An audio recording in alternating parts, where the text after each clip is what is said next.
Chapter 1. Prince Siegfried.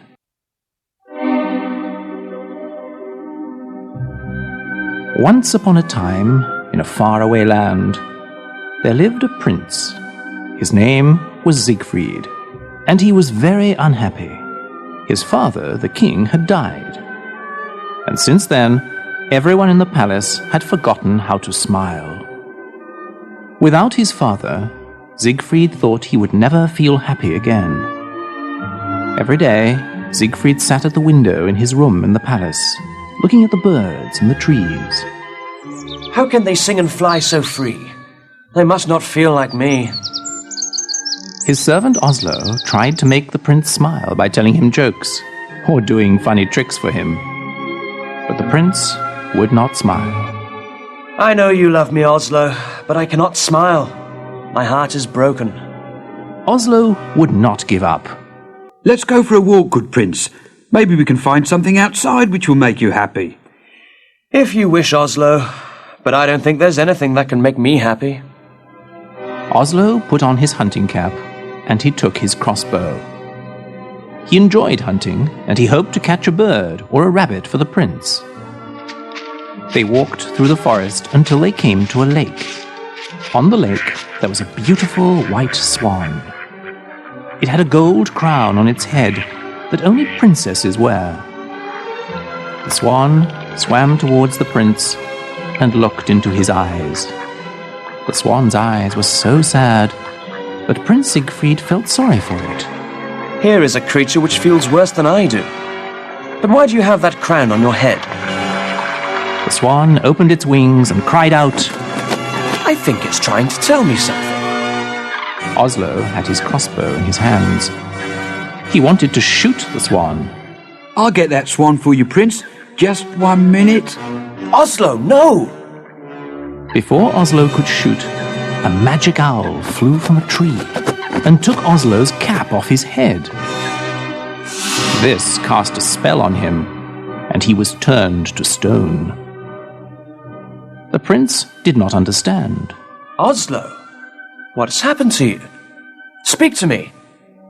He looked back at the lake. The swan was gone. Everything I do goes wrong. This must have happened because of me. The prince returned to the palace sadder than before, thinking to himself, If only Oslo were here. There is nothing good in my life anymore. Siegfried's mother came to see him that night. She had something important to say. Siegfried, soon you will be 18 years old. You must take your father's place as king. I am having a ball on your birthday so that you may choose a wife, and I will invite all the princesses from the other kingdoms.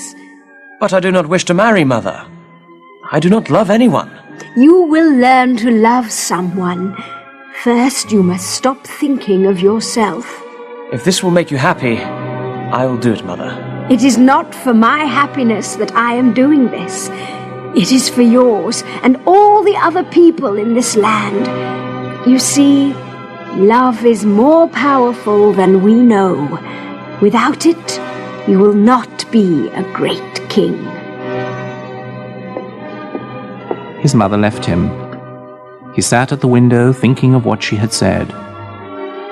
He wanted to love someone with all his heart, but he didn't know who it would be. Chapter 2. The Beautiful Princess.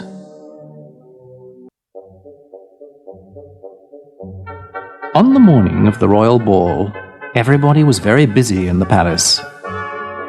The queen's maids were preparing the queen's dress. The servants cleaned the floors and windows, and the cooks were cooking enough food for 1,000 people. The prince looked handsome in his red outfit, but he was still not happy. He left the palace to be alone and think, and went to the stone statue of Oslo. It's my birthday today, Oslo. I'm 18. That means that I must marry someone and become king. The problem is, I don't want to get married. I don't love anyone. There was a quiet splashing in the lake. Siegfried looked and saw the beautiful swan with the gold crown. There it is! The beautiful swan has come back! He went closer to the water to look at it.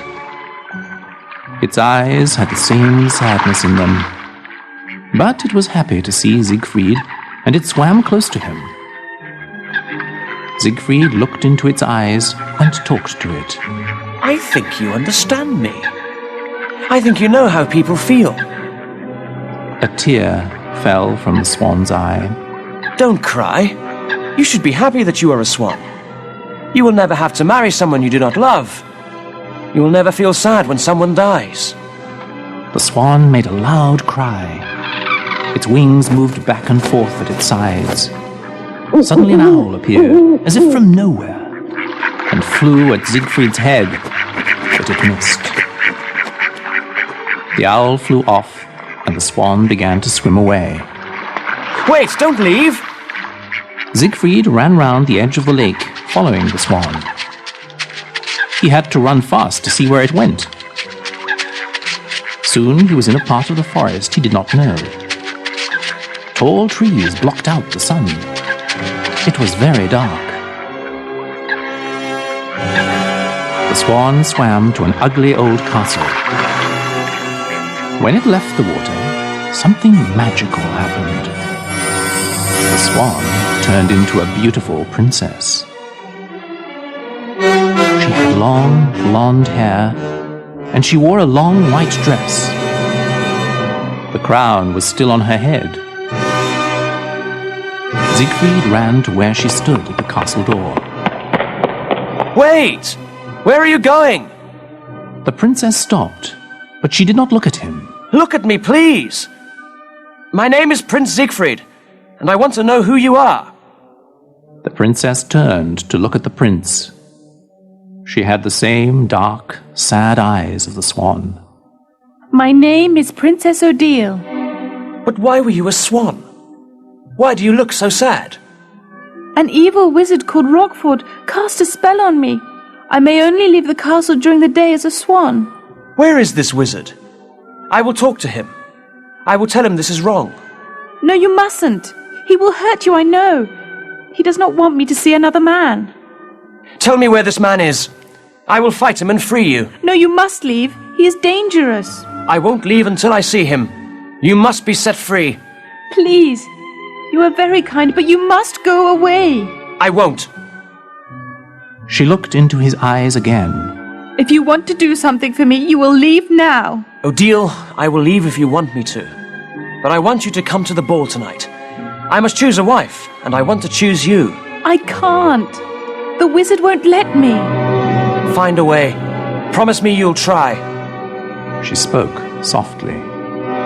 All right, I'll try.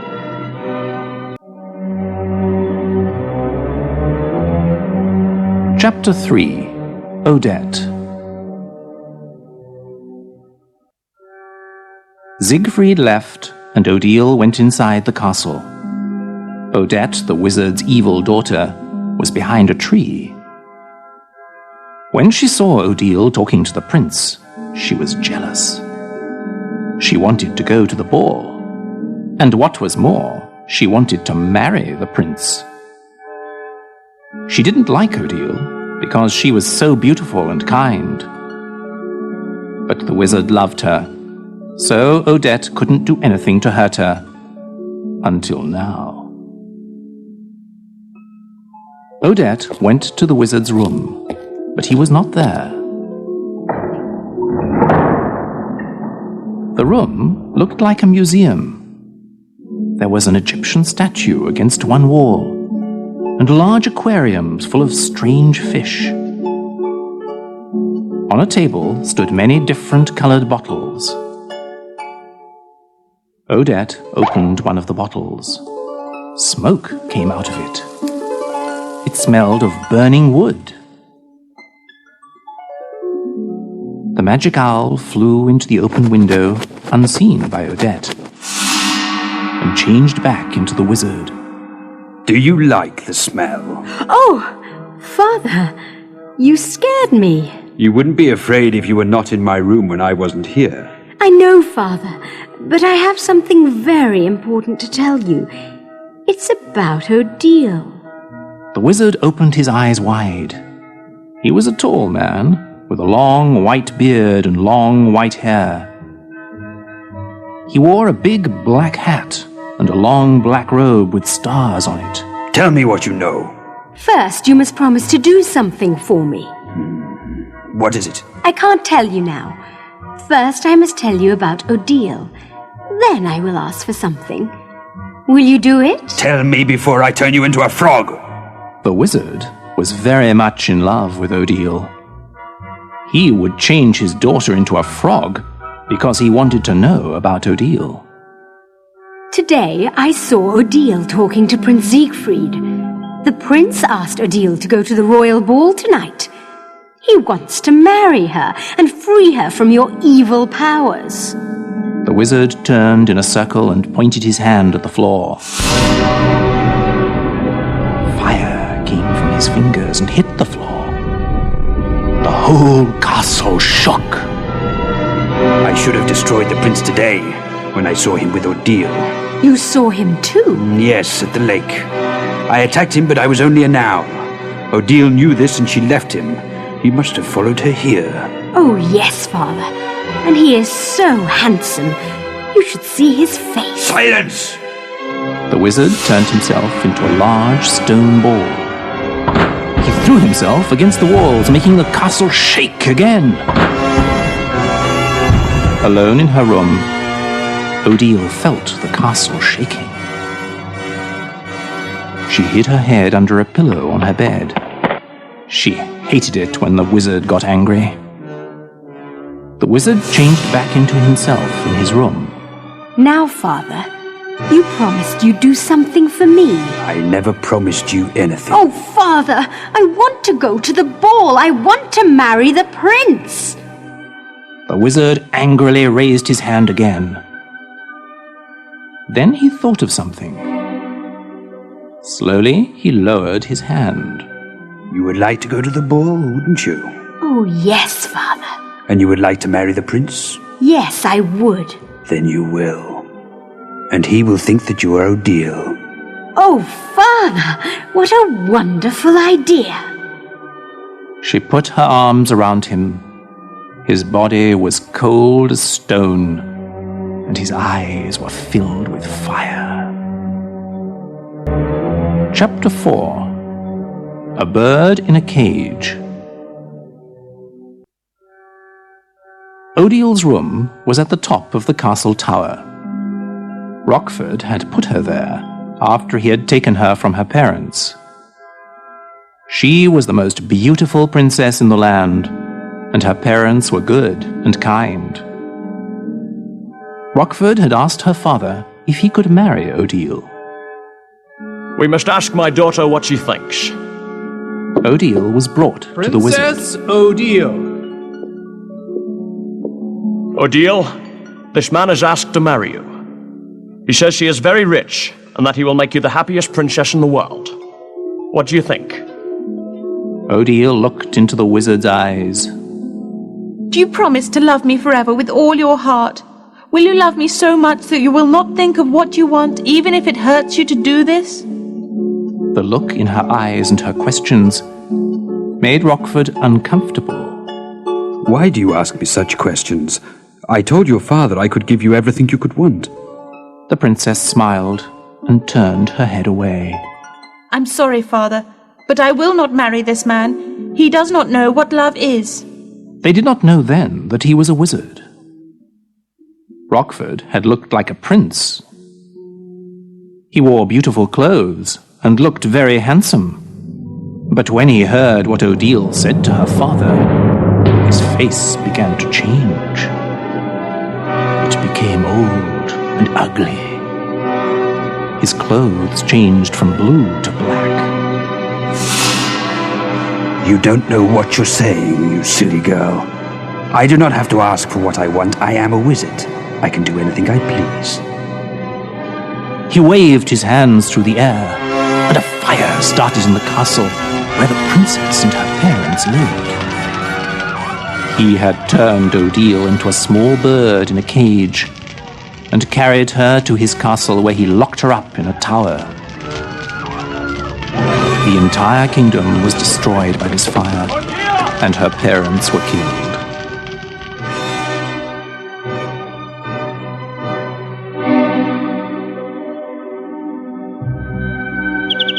There was a real bird in a cage in Odile's room at the wizard's castle.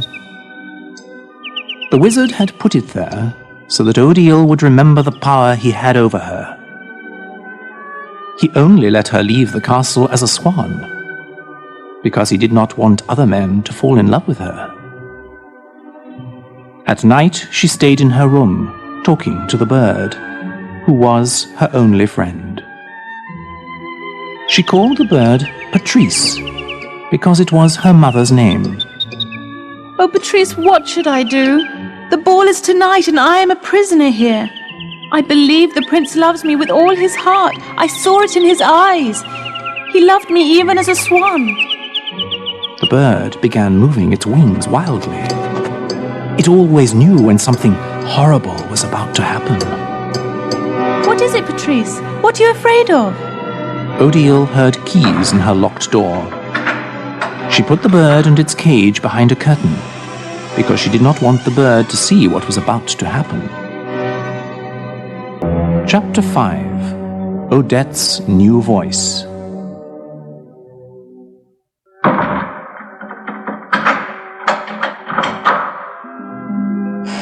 The wizard entered Odile's room with Odette. Odette was the same age and height as Odile, but she had dark hair. However, she wasn't as beautiful as Odile, and this made her very jealous. The wizard spoke first. Sit down, Odile. I would like to ask you something. The wizard waved his hand, and a large and very comfortable pink chair appeared. Odile sat on it. Odette tells me that you would like to go to the ball tonight. Is that true? Yes. If I let you go to this ball, will you promise to marry me? I have told you. I will only marry a man who loves me and who I love. But you know I love you. If you loved me, you wouldn't keep me locked up in this castle. You wouldn't have killed my parents. You are a fool. Would you like to marry the prince, is that it? He loves me more than you do. How do you know? He left you here with me. That shows you that you're wrong. He's afraid of me. He can't love you very much if he's afraid. He did it for me. I asked him to do it. And did you tell him that you would go to the ball? Yes. Then you lied. You knew I would not let you go. I said I would try. He knows that if I do not go, it is not because I do not want to.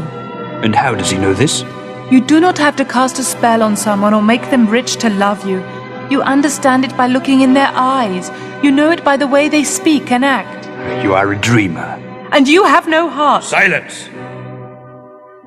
The wizard raised both his arms and the castle shook. The curtain on the wall fell down, and the wizard saw the bird in the cage. Ah, the bird. If you hurt that bird, you're worse than I thought. The bird flew wildly as the wizard walked towards it. He picked up the cage. Now, why would I hurt this bird? It is like me. It has no heart. It does not feel anything when I do this. The wizard pointed his fingers at Odette. She changed into Odile. She had the same blonde hair, the same eyes. She was even wearing the crown. Odile stood up. Tonight, Odette will go to the ball as you, Odile. Siegfried will marry her and we will see what true love is. Your hearts are nothing compared to my magic. You may look like me, Odette, but there is something missing from your eyes. The prince will know this.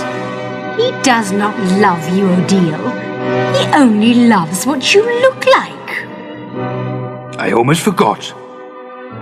The wizard waved his hand. Odette, say something. When Odette spoke, She sounded just like Odile.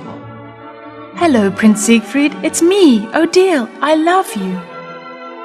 Odile ran to her bed, crying. She fell on the bed and covered her face. Rockford laughed loudly. He took Odette out of the room and locked the door behind him. When Odile looked up, only the bird was with her. It, too, had a tear in its eye.